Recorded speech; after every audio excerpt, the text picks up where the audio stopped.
संकल्प लें कि हम जिस गांव में रहते हैं उस गांव में कोई भी दीदी बिना आजीविका के नहीं रहेगी, सबको आजीविका मिशन से जोड़ेंगे। सब तैयार हैं?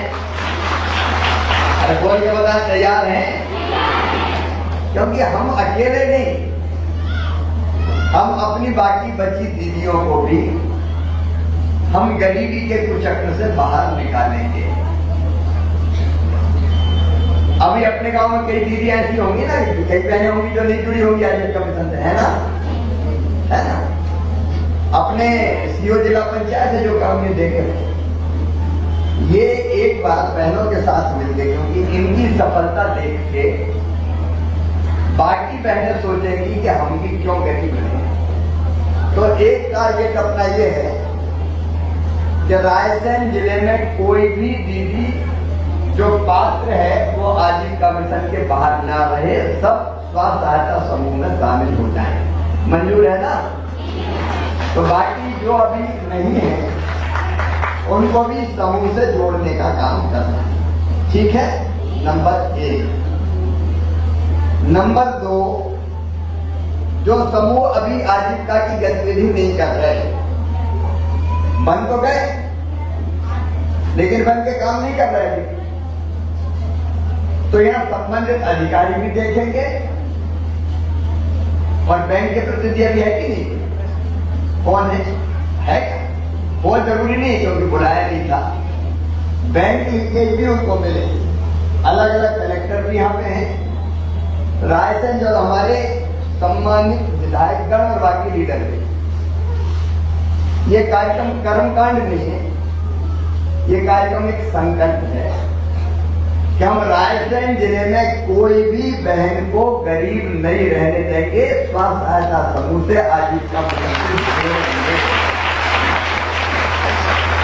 पूरे जिले में एक अभियान चलेगा और इस अभियान में आप सब रहेंगे। जहां भी हमारे जनप्रतिनिधिगण जाए, संगठन के लोग भी जाए, वहां एक बैठक करेगा और जो शेष बची दीदी है उनको आजीविका मिशन से जोड़ेंगे। स्व सहायता समूह में इसमें तो कोई दिक्कत नहीं। जो शेष बची गरीब दीदियां हैं उन सबको हम स्व सहायता समूह से जोड़ेंगे। फिर उनकी ट्रेनिंग का काम शुरू हो, क्योंकि दीदियों को ट्रेनिंग की जरूरत पड़ेगी। अभी घरेलू माहौल से निकला, आप देखो कई बहनें कितनी, अगर मैं बुलवा था तो सब दीदियां बोल सकती, नेताओं से अच्छा भाषण दे लेगी कहीं रोकना पड़ता है घर में क्या रुक जा, और धीरे धीरे लीडर बन गई अपने अपने गांव। अब गांव में कोई से डरती तो नहीं हो ना, लोग मजाक तो नहीं उड़ाते, इज्जत बढ़ी है कि नहीं? हम उनके लिए समूह वाली दीदी आ रही है और कई तो कहते हैं इनसे मत उलझना, बड़ी खतरनाक है। एक ताकत खड़ी हो रही है। ये जमाना बदल रहा है, जिंदगी बदल रही है, बहनों की जिंदगी, और इसको समाज स्वीकार कर रहा है। और इसलिए रायसेन जिला हम ऐसा बनाएंगे कि कोई दीदी बिना समूह में जुड़े ना रहे। एक संकल्प हम ये लें कि जितने निष्क्रिय समूह ट्रेनिंग करके उनको गतिविधियों से जोड़ें। और गतिविधियां इतनी है कि हर एक बहन के लिए जगह है उसमें, हर एक बहन के लिए। तो ये दोनों चीजें मंजूर है ना? क्योंकि आपका सहयोग भी चाहिए। जो नहीं हो उनको समझाओ, घर से घूंघट से बाहर निकालो, उनको बताओ कि देखो हमने काम किया, हम यहाँ पहुंच के तुम भी तो आओ। और उनके घर वालों को भी समझाना है। जनप्रतिनिधि भी हमारे नेतागण, विधायक जी और बाकी लोग वो भी ये काम करेंगे, प्रशासनिक अधिकारी कर्मचारी वो भी ये काम करेंगे, और दीदियां भी ये काम करेंगे, साथ मिलकर आगे बढ़ेंगे। लेकिन एक तीसरी चीज और मैं अधिकारी मित्रों को कहना चाहता हूं, कुछ गतिविधियां तो बखूबी कर रहे हैं लेकिन हम इससे बाहर नहीं करना है। ये भी मैं कोई काम को खराब नहीं करता। बकरी पालन, मुर्गी पालन, भैंस पालन, गाय पालन, बैंक सखी, बुक कीपर, कई तरह के काम कर रहे हैं, लेकिन अब इससे बड़े काम में और आगे बढ़। तो कुछ समूह आप ऐसे निकालें जो सफल है, उनको अब हम कैसे नए काम को और बढ़े, क्योंकि यहाँ से एक कदम आगे बढ़े, 2 कदम आगे बढ़े, अब और आगे बढ़ना चाहिए कि नहीं? लखपति से करोड़पति बनना चाहिए कि नहीं? और मैं बताऊं ये असंभव नहीं, मैं मजाक नहीं कर रहा। ये मत समझना करे करोड़पति, दीदियां समूह की करोड़पति भी बन सकती है। क्या संभव है ही नहीं? आदमी तो कर, मतलब इंसान ही तो करता है। करने वाले हमारे जैसे लोग चाहिए अंदर आत्मविश्वास करनी, मैं करूंगी। तो कुछ समूह ऐसे छाटे जाए जिनको हम प्रोसेसिंग के मामले में अलग अलग जोड़ने की कोशिश। अब्दुल्लागंज एक समय पेट्रोल पंप के लिए आवेदन किया है, हम क्यों पेट्रोल पंप नहीं चलाए? कुछ दीदियां ऐसी है, कई जगहों ने धान मिल खोल दी और धान मिल में चावल बना के बेच रही बालाघाट।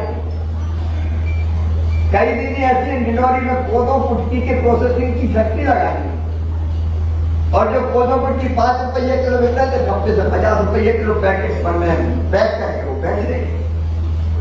हम नए काम ढूंढे जिसमें ये फैक्ट्रियां चला, छोटे छोटे से शुरू करें। हाँ, अब्दुल्ला से कौन दीदी आई? लुल्का समूह।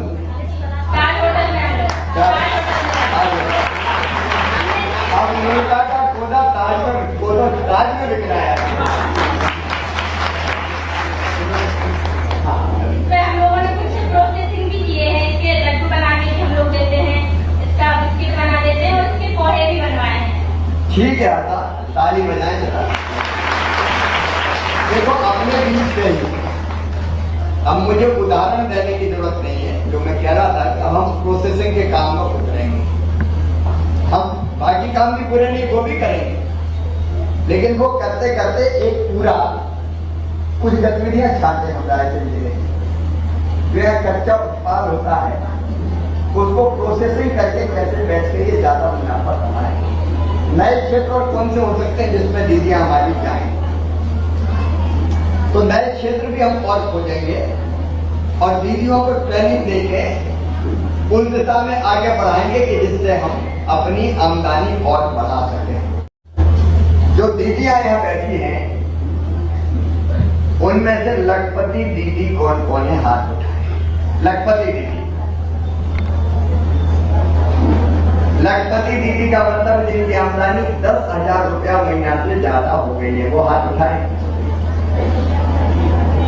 ये दीदी है, चलिए हाथ नीचे कीजिए। अब आप में से जो हमारी दीदियों की आमदनी साल भर में 1 लाख रुपया से ज्यादा है, उनसे मैं चर्चा करूंगा ताकि दूसरों के लिए वो उदाहरण बन जाए। लेकिन केवल हमको लखपति नहीं होना है, बाकी दीदियों को भी लखपति बनाना है कि नहीं? जोर से बोलो ना। ऐसा तो नहीं मैं बन के जब बाकी मार जाएंगे, हमको तो सबको ही बनाना है ताकि सबकी आमदनी बढ़े। और इसलिए यहां मैं ललिता ताकर है क्या? ललिता, जरा ललिता माइक खोल के बताएं सब दीदियों को आपकी आमदनी कितनी है?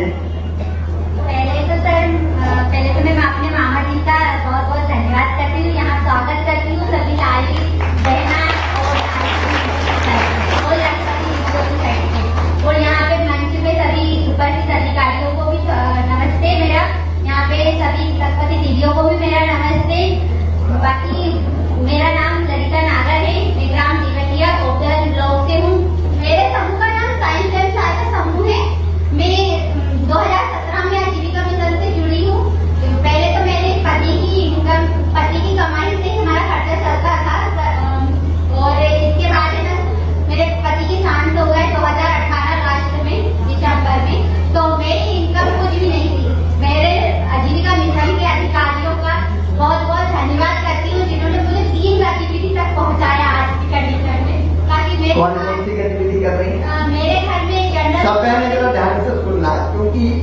ये अपनी मेहनत के बल पर लखपति बनी है। इससे अपन को भी प्रेरणा मिलेगी कि अपन काम करें। इस कार्यक्रम का उद्देश्य यही है। हाँ। पहले तो कमाने का कोई साधन नहीं था। आजीविका मिशन ने मुझे बताया है कि पहले छोटा सा बचत जो थी हमारे पास समूह में, उससे मैंने छोटा सा बिजनेस स्टार्ट किया था। कम से कम 15,000 की राशि से मैंने अपना बिजनेस स्टार्ट किया है। जनरल स्टोर खोली, छोटा छोटा थोड़ा सामान स्टार्ट किया था। जनरल स्टोर कहाँ? दीवरिया में है और मेरे ससुराल वाले घर में है। ससुराल वाले घर में दुकान चलाती हूँ। मायका भी गाँव में है, तो मुझे मायके से बहुत सपोर्ट होती है। ऐसे का काम भी मुझे मिला है, वो भी करती हूँ। और कृषि का भी मुझे बैंक सखी का काम किया था। जी, बैंक सखी का। बैंक सखी से कितनी आमदनी हो जाती है? 3,000 रुपए मेरी मंथली है।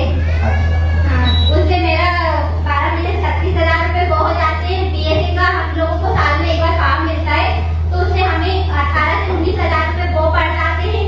कृषि से हम खोट से दे देते हैं, क्योंकि मैं अकेली नहीं कर सकती हूँ। तो हमारे जेठ जी कहते हैं, तो वो 20,000 रुपए कम कहती है, तो 20,000 रुपए हमें सूखा देते हैं हमारे बच्चे के लिए और हमें।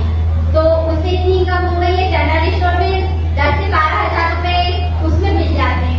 तो वैसे मेरे 1,55,000 रुपए तक है साल का। 1,50,000।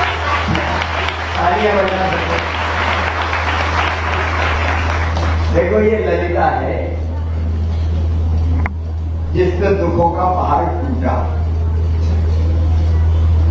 किसी बहन के लिए सबसे तकलीफदायक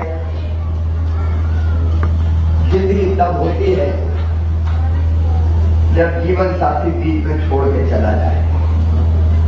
लेकिन इसके बाद भी ललिता ने हिम्मत नहीं हारी और आज 3 गतिविधियां करती है और उसकी आमदनी है 1,55,000 रुपया हर साल। ये लखपति जी का उदाहरण है। ललिता के लिए तालियां हो जाए। मोमबत्ती है क्या? अच्छा, मोमबत्ती ना हो तो फिर विनीता भाई, विनीता भी पीछे खड़ी है। नर्मद से आई विनीता।